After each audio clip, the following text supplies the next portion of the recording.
Good morning, good afternoon. Wherever it is that you may be joining me today, good day to you. Since this is the very first lesson that I'm presenting for the entire website, I'm going to give you a little bit of information about myself. My name is Amber Robinson. I'm a licensed massage therapist. I'm certified in trigger point therapy, therapeutic exercise, and a whole lot more. I'm constantly learning, applying my skills in my hands-on practice, and also using my knowledge to teach others, whether it be to build upon what we have accomplished in one of our hands-on sessions or to provide you the knowledge and framework to be able to help yourself at home. I'm going to be presenting some classes that will hopefully help you understand your body more and be able to provide you with some information to help you help yourself over time. Please remember that nothing that I present is intended to replace any medical advice from your doctor, and you should always consult with your physician before starting any new exercise program, no matter what that program looks like. One other thing to remember is that no two bodies are exactly alike, and there may be further adaptations or accommodations necessary for you to be able to comfortably incorporate the information and techniques presented into your exercise program. And that's okay. In time, I will have classes that are performed in multiple fashions. For example, from a chair, lying in prone or supine, standing, and more. I'm going to be presenting information that incorporates self-massage techniques, stretching, breath work, and more. Everything presented can be performed in the comfort of your home, at the office, on vacation, pretty much anywhere, just not behind the wheel of a moving vehicle. There may be times where I'm using props or items to assist me in whatever I am presenting at that time. I will provide links for you so that you are able to purchase items if you are needing them. Okay? We're going to go ahead and jump into this first lesson. This first lesson goes over the anatomical positioning of the human body. Anatomical position is important to understand because throughout each lesson, I will refer to certain movements and body parts using their anatomically correct descriptions. If I refer to the medial side of the ankle, I need you to understand that I am referring to the inside part of your ankle. While that is a quick and easy reference, when I get into lessons that go over muscles, you will understand the value of understanding this simple terminology. Now, let's go ahead and get started. Okay?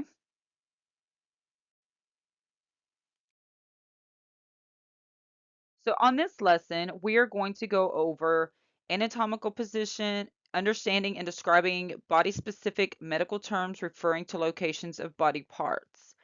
There's going to be a lesson 2 that goes over the planes and axes of movement, different joint types and their movements, and anatomic laterality. There's going to be a lesson 3 that goes over skeletal muscle, just highlights, and over fascia, what fascia is, and what it does, and how it affects your daily life. So here we're talking about anatomical position. Anatomical position in human anatomy is when you are standing upright, facing forward. Your arms are down at your sides, your palms are facing forward with your thumbs out, and your feet are placed with the second toe facing forward. So understanding the proper positioning is crucial as it can and will, regarding certain bones, muscles, have you misidentifying the correct markers for a specific part of the body. An example would be the bones located in the forearm, which are the ulna and the radius. If you don't understand that anatomical positioning rotates the palms out, presenting the underneath side of the forearm, you will misidentify the correct positioning of each bone.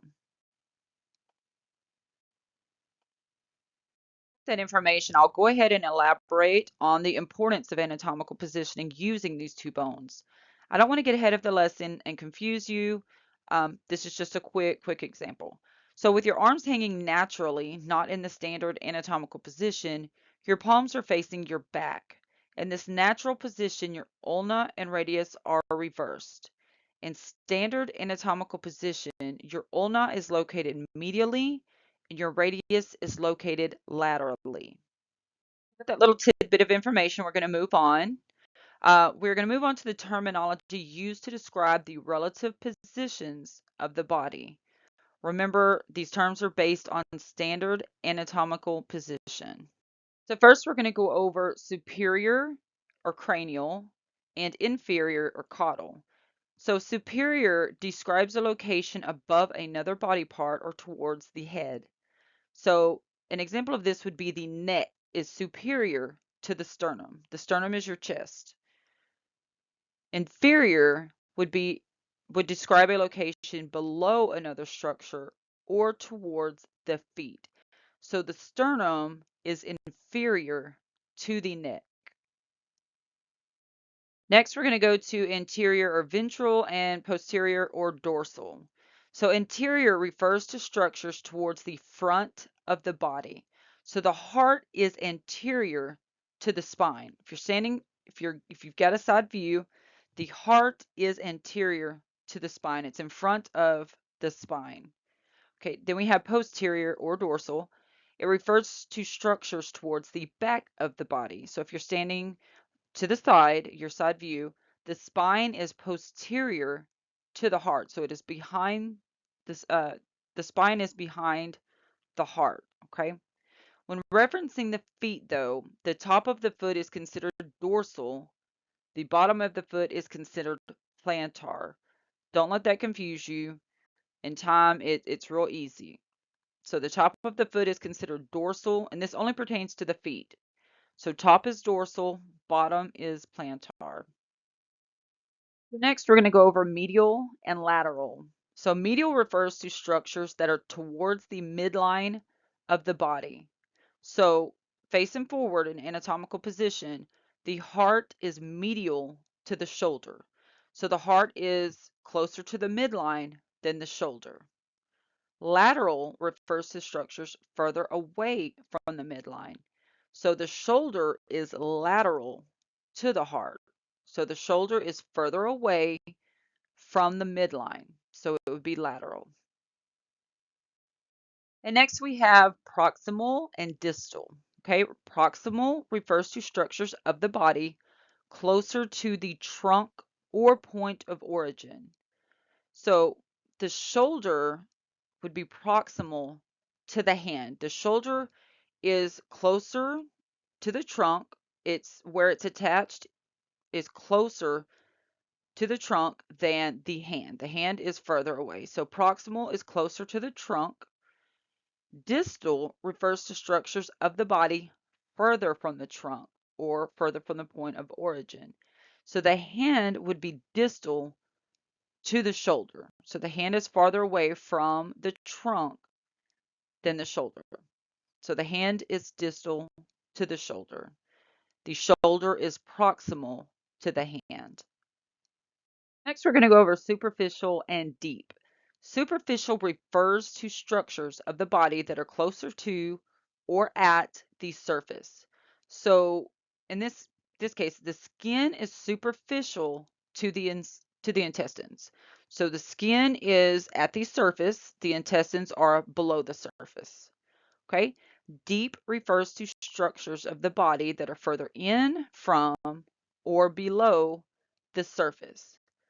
So again, the intestines are deep to the skin. The skin is on the surface, the intestines are below the surface. Okay, that wraps up lesson 1, and I want to thank you for your time. I hope that you have a better understanding of the standard anatomical position and the terminology used to describe the various locations of the body. Keep an eye out for lesson 2, where we will go over the planes and axes of movement. If you have any comments or questions, please drop them below and I will get back to you as soon as possible. Have a great day.